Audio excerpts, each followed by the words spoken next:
kami persilakan kepada pemateri pertama oleh Bapak Dr. Pangeran Manurung MTH. Kepada Bapak disilahkan. Baik. Shalom Bapak Ibu ya, yang ada di Zoom dan juga yang ada di live streaming ya di YouTube. Terima kasih Pak Arepa, Yaubu, Sawagele. Terima kasih untuk para pembicara yang luar biasa. Ini dokter semua ini ya. Ini jarang-jarang begini ya. Dan sebenarnya ini santai saja karena kita memang mendesain acara ini untuk apa namanya itu ya, memberikan basic-basic lah.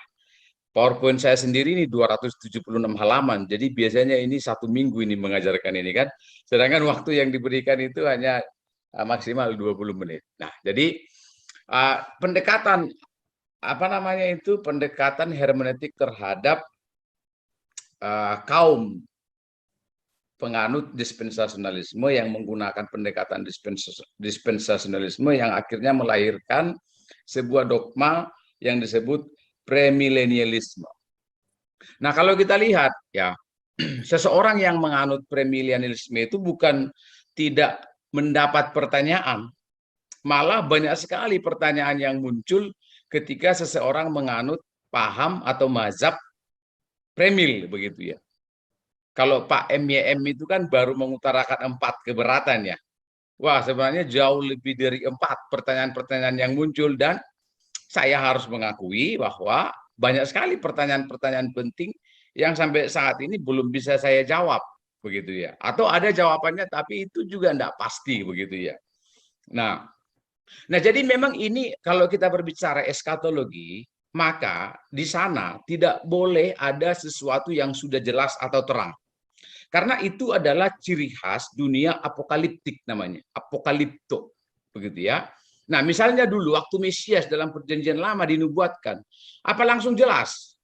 Oh tidak, di Kejadian pasal yang ketiga itu tentang janji keturunan perempuan itu masih sangat samar, itu masih bias itu namanya.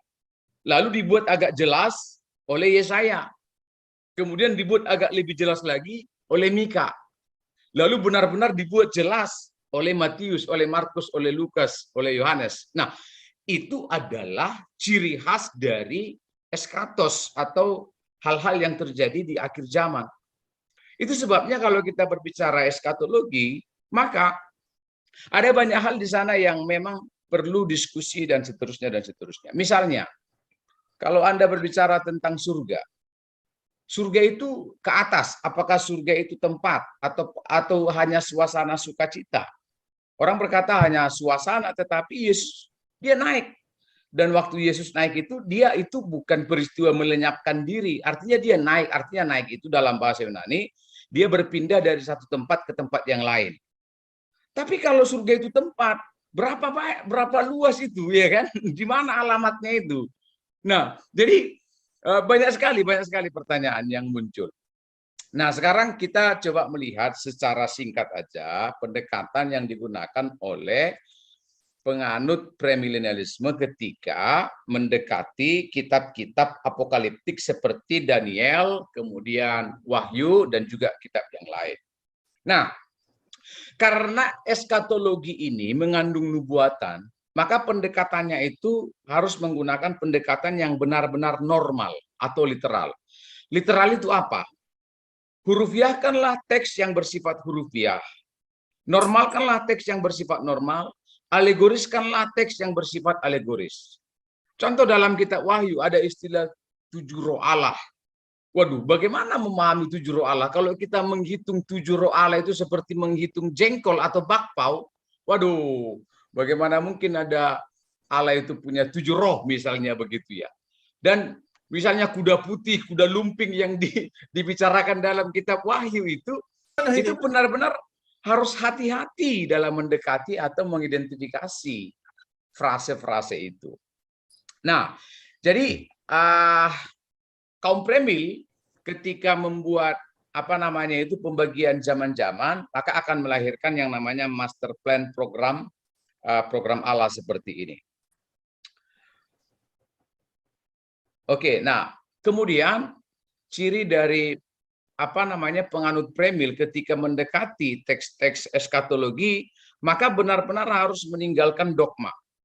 Maka ingin menyelaraskan antara satu kitab dengan kitab yang lain. Nah, mengapa misalnya muncul kalau kita mempelajari kan eskatologi, kita penganut premil kan nanti kan kita meyakini bahwa ada yang namanya masa tribulasi. Dari mana itu dasarnya? Dari kitab Daniel. Kemudian ada orang yang protes, kan kitab Daniel itu kan tidak membahas secara khusus aspek eskatologi gitu ya. Kitab Daniel itu. Karena kitab Daniel itu lebih berbicara kepada Yehuda misalnya. Nah, maka dalam hermeneutik itu ada yang namanya nubuatan yang bersifat itu jangka pendek, jangka menengah, dan jangka panjang. Begitu. Ada yang digenapi beberapa ratus tahun kemudian, ada yang digenapi jauh ke depan. Nah, misalnya ketika Yesaya membicarakan atau menuliskan kitab Yesaya, ada nubuatan-nubuatannya itu yang bersifat hanya 100 tahun ke depan. Misalnya Yesaya ketika dia bernubuat itu tahun 700, nubuatannya tentang Yehuda baru terlaksana atau digenapi tahun 586 sebelum Masehi ketika Yehuda dibuang ke Babel. Begitu ya. Tapi misalnya kalau misalnya ada yang keberatan, mengapa Premil menggunakan sistem hermeneutik begini bahwa sebenarnya kitab Daniel itu tidak berbicara eskatologi. Maka hal yang sama saya juga akan bisa ajukan. Mengapa misalnya teman-teman non-premil juga menggunakan kitab Yesaya untuk menubuatkan tentang kelahiran juru selamat. Misalnya, Yesaya pasal 9 ayat 5, telah lahir anak kita, anak itu telah lahir, dan seterusnya, dan seterusnya, dan seterusnya. Itu digunakan hampir semua orang Kristen, bahwa teks itu berbicara tentang, atau nubuatan tentang Yesus Kristus. Gitu loh. Padahal Yesaya, dari pasal 1 sampai pasal 39 berbicara tentang Yehuda sebelum dibuang. Pasal 40 sampai pasal 55 berbicara ketika Yehuda sedang dibuang. Pasal 56 sampai pasal 66 berbicara tentang ketika Yehuda telah dikembalikan. Nah, tapi banyak teks juga dalam kitab Yesaya itu yang dijadikan sebagai dasar untuk mengajarkan doktrin kristologi atau misalnya Yesaya pasal 9, Yesaya pasal 57, itu digunakan, teks-teks itu digunakan mengacu kepada Yesus, baik itu untuk menubuatkan kelahiran Yesus, baik itu kehidupan Yesus yang menderita, dan seterusnya, dan seterusnya. Nah, jadi hal yang sama juga ada dalam kitab Daniel. Memang Daniel, sebagian kitab yang isi dari atau konten yang ditulis oleh Daniel berbicara tentang Yehuda pada saat itu, tetapi juga ada penglihatan-penglihatan yang sifatnya nubuatan-nubuatan yang jauh lebih jauh. Maka dalam istilah teologi kan kita tahu ya, ada istilah namanya progressive revelation. Nah, berarti tidak konsisten dong kalau menggunakan teks-teks yang non-eskatologi, tetapi digunakan untuk membicarakan eskatologi. Misalnya seperti yang saya katakan tadi, Mika, Yesaya. Nah, saya pernah mendengar pengajaran teman dari Reform misalnya, yang mengajarkan Amil, ya, dan ada dasar-dasarnya. Mazmur itu dikutip untuk menjelaskan tentang kematian Yesus. Padahal kalau kita mau menganalisa literatur atau genre dari Mazmur itu kan adalah kitab puisi kan. Tetapi mengapa Mazmur pun bisa digunakan oleh kita untuk membuktikan bahwa Yesus itu sudah dinubuatkan. Misalnya Mazmur 22, nubuatan tentang kematian Yesus, ditusuk tangan dan kakinya, itu digunakan itu. Nah, ini yang namanya, memang walaupun teks-teks itu atau kitab-kitab itu mengacu kepada peristiwa-peristiwa pada zamannya, tetapi ada teks-teks yang memang bernuansa nubuatan, dan kita perlu melihat itu. Nah, itu sebabnya tidak salah kalau misalnya kita menggunakan teks Daniel dan beberapa kitab dalam Perjanjian Lama untuk membangun sebuah dogma atau ajaran misalnya tentang rapture. Tentang apa misalnya? Tentang tribulasi. Tentang apa misalnya? Tentang kedatangan Kristus kedua kali. Dan seterusnya, dan seterusnya, dan seterusnya. Nah, jadi ini benar-benar kita menggunakan pendekatan yang normal. Alkitab menafsirkan diri sendiri. Sebuah kitab yang kurang jelas diperjelas oleh kitab yang lain. Kalau misalnya Anda tidak menganut premil, maka akan ada banyak peristiwa yang ditulis oleh Yohanes dalam kitab Wahyu itu yang tidak terselesaikan atau tidak ada jawaban misalnya. Begitu. Atau yang kedua, banyak sekali nubuatan-nubuatan dalam perjanjian lama itu yang akhirnya tidak terlihat digenapi. Misalnya Yesus sebagai raja. Yesus sebagai nabi, dia genapi. Yesus sebagai Mesias, dia genapi. Yesus sebagai rabi, sebagai guru, dia sudah genapi. Yesus sebagai Allah yang perkasa, dia genapi. Yesus sebagai imam, sebagai korban penghapus dosa, dia genapi. Tapi Yesus sebagai raja, apakah sudah digenapi? Belum, nanti. Nah, itu adalah ciri khas dari progressive revelation, bahwa ada yang digenapi dalam jangka-jangka tertentu, ada yang sedang digenapi, dan ada yang masih akan digenapi. Nah, jadi ini dia ya, kunci menafsirkan teks-teks yang bersifat apokalips, membedakan apa yang harafiah dan yang simbolis. Nah, misalnya, apakah kaum premil menyamaratakan semua kitab Wahyu itu dengan pendekatan normal? Misalnya literal semua? Enggak juga. Banyak teks-teks dalam kitab Wahyu itu yang kita alegoriskan. Kalau memang teks itu harus dialegoriskan. Tapi ada teks itu yang diliteralkan. Contoh, Kerajaan 1000 tahun. Memang itu dari konteks, dari historikal, dari penggenapannya dengan nubuatan-nubuatan sebelumnya, itu memang harus dibuat literal. Tapi ada teks-teks lain, 2-3 pasal setelah itu yang harus dialegoriskan. Nah, ini normal. Contoh ya, dalam Injil kan juga begitu. Ketika Yesus berkata, akulah pintu. Kalau kita normalkan, Yesus sungguh-sungguh pintu. Waduh, repot kali itu. Kalau orang Medan nanti tanya, mana engselnya? Itu. Kalau sampai Yesus itu benar-benar pintu. Yesus bilang, akulah jalan, akulah roti, akulah pokok anggur. Wah, kita suka gorengan kok. Jadi, ini namanya hermeneutik ketika kita membicarakan teks yang bersifat normal, ya dinormalkan, itu istilahnya itu. Dan ini saya 276 halaman ya. Jadi memang ini luar biasa ini. Berapa menit lagi saya?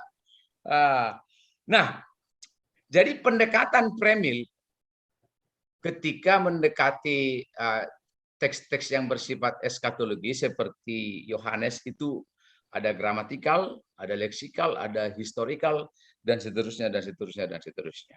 Jadi, tidak boleh membawa dogma tertentu ketika mendekati teks-teks ini. Ya.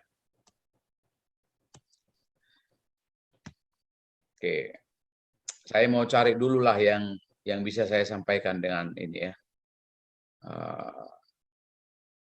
Oke, nah lalu saya sebenarnya ada tugas satu lagi ya, yaitu menjelaskan tentang poin kedua dari Pak MYM tentang kedatangan Kristus kedua kali. Terlalu banyak dasar Alkitabnya, bahkan tentang kedatangan Kristus kedua kali ini dicatat 300 kali dalam Alkitab. Jadi banyak sekali ayatnya, terlalu banyak. Nah, mengapa? Ini saya singkat aja ya, membahas kenapa kaum premil akhirnya melahirkan sebuah sebuah poin penting bahwa nanti Yesus itu akan datang kedua kali namanya. Karena memang 1 Tesalonika 4 itu menjelaskan dan membedakan antara orang yang masih hidup dan orang yang sudah mati. Orang yang masih hidup itu diubahkan, diangkat gitu ya, atau diambil secara cepat begitu ya. Kemudian orang yang mati itu dibangkitkan. Maka itu sebabnya kedatangan Kristus kedua kali itu berkolerasi dengan aspek setelah orang mati apakah langsung ke surga. Nah, kalau Anda percaya premil, maka jawabannya belum ke surga seperti yang dikatakan oleh Yesus ke Firdaus namanya. Kenapa bisa begitu? Karena memang nanti orang yang sudah mati masih perlu dibangkitkan lagi. Logikanya kalau sudah masuk surga, lalu dia dibangkitkan lagi, Kan 2 kali dia keluar masuk juga dia surga ya toh. Nah, kemudian orang percaya yang masih hidup itu diubahkan. Maka pentingnya aspek kedatangan Kristus yang kedua kali. Kemudian kalau kita melihat ada nubuatan-nubuatan di mana Yesus itu harus memerintah, harus sebagai raja. Nah, di mana tempatnya ini? Tidak akan ada tempatnya Yesus sebagai raja kalau tidak menggunakan metode dispensasional ketika memeriksa teks-teks yang bersifat eskatologi. Lalu yang ketiga, bahwa nanti akan banyak nubuatan-nubuatan nabi-nabi yang tidak akan jelas kalau tidak menggunakan pendekatan dispensasional. Misalnya 70 kali 7 masa, 1 kali 69 masa yang dicatat oleh Daniel itu digenapi di mana? Tidak ada. Tapi kalau premil, dia akan menghasilkan namanya itu masa tribulasi. 3,5 tahun masa tribulasi pertama, kemudian 3,5 tahun masa tribulasi kedua. Dan ini klop sekali kalau kita mengeksposisi Daniel, kemudian menghitungnya. Ya, bahkan bisa kita hitung itu masa-masa yang disebut itu dari masa apa saja yang dicatat oleh Daniel ini. Tentu saja tidak mungkin bisa disebutkan di sini. Nah, jadi intinya saya kira saya sudah sampai di sini bahwa hermeneutik yang digunakan oleh kaum premil adalah hermeneutik yang mencoba mendekati seluruh Alkitab, lalu kemudian melihat ini secara utuh. Apakah tidak ada pertanyaan yang muncul atas keyakinan ini? Oh, banyak sekali pertanyaan yang muncul. Begitu. Jadi teks-teks yang kita gunakan atau dasar-dasar kita menggunakan teks-teks itu sangat bertanggung jawab. Ya, saya begitu aja dulu supaya nanti banyak diskusi. Kemudian kalau ada diskusi mungkin ini bisa lebih terang penjelasan ini. Terima kasih Bapak Ibu yang ada di Zoom dan yang ada di live streaming. Saya kembalikan kepada moderator kita Pak Harepa. Silakan.